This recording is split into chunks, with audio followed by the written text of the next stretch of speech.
They tried to invade humanity's cradle and learned why Deathworlds are sacred. Admiral Zethkari's mandibles clicked with satisfaction as the hegemony fleet dropped out of hyperspace at the edge of the Sol system. 3,000 vessels, the largest invasion force in galactic history, hung in the void like predators circling wounded prey. "Scans confirm it, Admiral," his tactical officer reported, voice trembling with excitement. "The third planet, Terra. It's exactly as our intelligence described. A death world. Gravity nearly twice standard, toxic oxygen atmosphere, and..." He paused, reviewing his readings. Impossible temperature variations, violent weather systems, and tectonic instability. Zethkari's 4 eyes gleamed. The humans had spread across dozens of systems in their short 100-year expansion, but they'd left their cradle world lightly defended. Only a handful of orbital stations and a modest fleet. It was perfect. Capture Earth, and the human spirit would break. Their other colonies would surrender rather than see their sacred birth world burn. "And the inhabitants?" he asked. "Approximately 8 billion, Admiral. They appear to be still living there." The officer's confusion was evident. On the surface, in cities. Zethkari laughed, a sound like grinding metal. No wonder humans were considered insane by galactic standards. What rational species would continue living on a death world when they could colonize safer planets? "Begin the attack," he commanded. The first wave of hegemony dropships descended toward Earth's major population centers. Zethkari expected mass panic, desperate evacuation attempts, perhaps a few futile gestures of resistance before the inevitable surrender. Instead, his communications officer looked up with bewilderment. "Admiral, we're receiving music." "Music? Broadcasting on all frequencies. Wait." The officer's face paled. "Admiral, the humans aren't evacuating their cities. They're celebrating." On the main screen, surveillance feeds showed something impossible. In New York, London, Tokyo, Mumbai, crowds had gathered in the streets. Not fleeing crowds, cheering crowds. Signs and banners appeared. "Welcome to Earth," and "Let's dance." And most disturbing, "You picked the wrong planet." The first dropships entered the atmosphere over London and immediately encountered problems. The atmospheric entry, which should have been routine, became a nightmare of wind shear and electrical storms that seemed to appear from nowhere. 3 ships were lost to lightning strikes before they'd even begun their descent. "Admiral," the meteorological officer called out, "the planet's weather patterns are changing. Rapidly. I'm reading massive storm fronts forming simultaneously across multiple continents." "Natural phenomena," Zethkari dismissed. "Proceed with landing operations." That's when the real education began. The dropship that landed in the Australian outback was immediately surrounded, not by human military forces, but by the local wildlife. Creatures that looked like they'd been designed by a committee of sadists emerged from the red earth.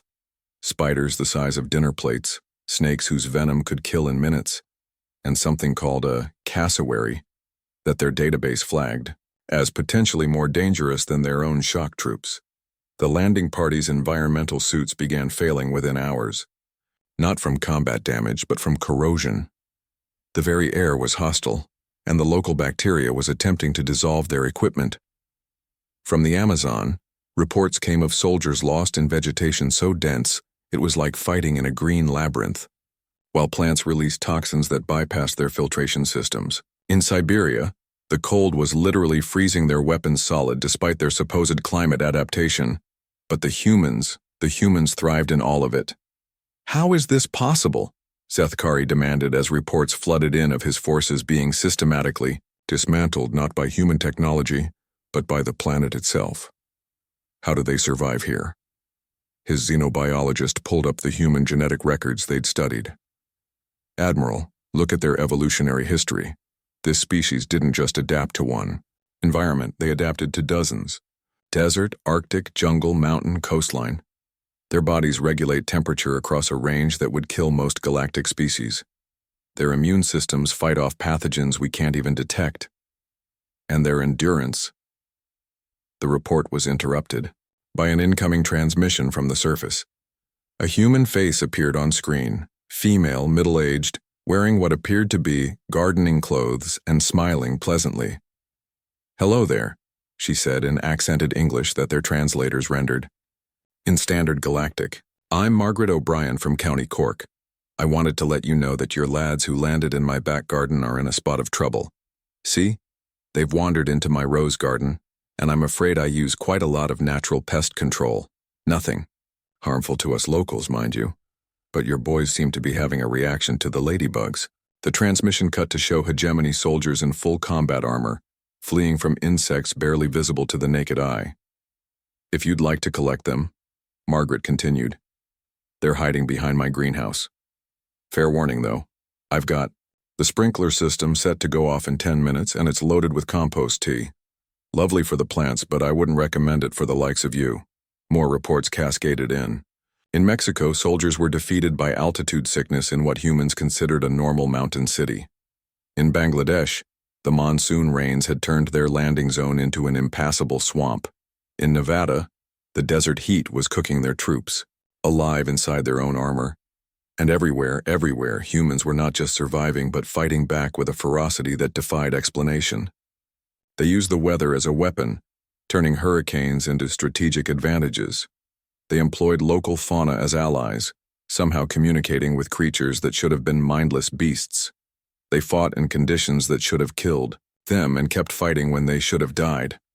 "Admiral," his chief scientist reported, voice shaking, "I've analyzed their combat footage. These humans, they're not just adapted to survive on this death world, they're adapted to excel in it. Every hostile feature of this planet is part of their evolutionary advantage.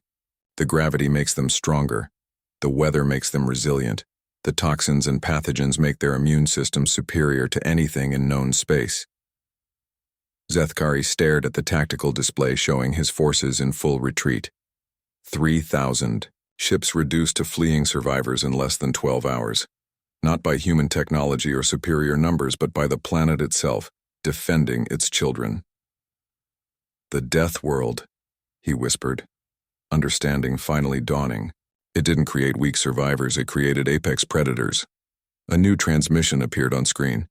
This time it was a human male, elderly, standing on what appeared to be a farm. Behind him, hegemony dropships were being pulled apart by human children who were treating the advanced alien technology like playground equipment. "Admiral Zethkari," the human said, and the alien's blood ran cold at being personally addressed. "My name is Dr. James Chen, formerly of the Terran Defense Corps, currently retired to my farm in Iowa. I wanted to extend an invitation." "An invitation? Your ship's databases contain information on 17 different species in your hegemony, all from what you call garden worlds, safe, comfortable planets with stable climates and gentle ecosystems. I imagine your species have forgotten what it means to struggle for survival, to adapt, to overcome." Dr. Chen's smile was grandfatherly and absolutely terrifying. "Earth extends an invitation to each of your member species to send their warriors, their athletes, their strongest and most capable individuals to visit our world, not to conquer, but to learn, to understand what it means to be forged by adversity. We think it might benefit your people to remember that comfortable civilizations produce soft people, and soft people create hard times." He gestured to where human children were now using pieces of hegemony armor as sleds on a nearby hill. "Your invasion fleet is welcome to stay as long as you'd like. Study us, learn from us. But remember, Admiral, this isn't just our home. This is our forge. Every storm that should have killed us made us stronger. Every predator that should have eaten us taught us to hunt. Every disease that should have destroyed us gave us immunity." The old man's eyes hardened. "We are the children of a death world, Admiral. We don't just live here, we are this place made manifest in flesh and bone and stubborn human will. You didn't invade a planet. You invaded the physical embodiment of survival itself." Admiral Zethkari looked at his tactical display one final time, then gave the order he never thought he'd give. "Signal the retreat. All ships, withdraw to safe distance." As the hegemony fleet limped away from the Sol system, he pondered the lesson they'd learned. Death worlds weren't avoided because they were empty. They were avoided because anything that survived there was too dangerous to wake up. Behind them, Earth continued its ancient dance of creation and destruction, nurturing its children through adversity and forging them into something the comfortable galaxy was utterly unprepared to face. The humans, meanwhile, were already planning their next barbecue.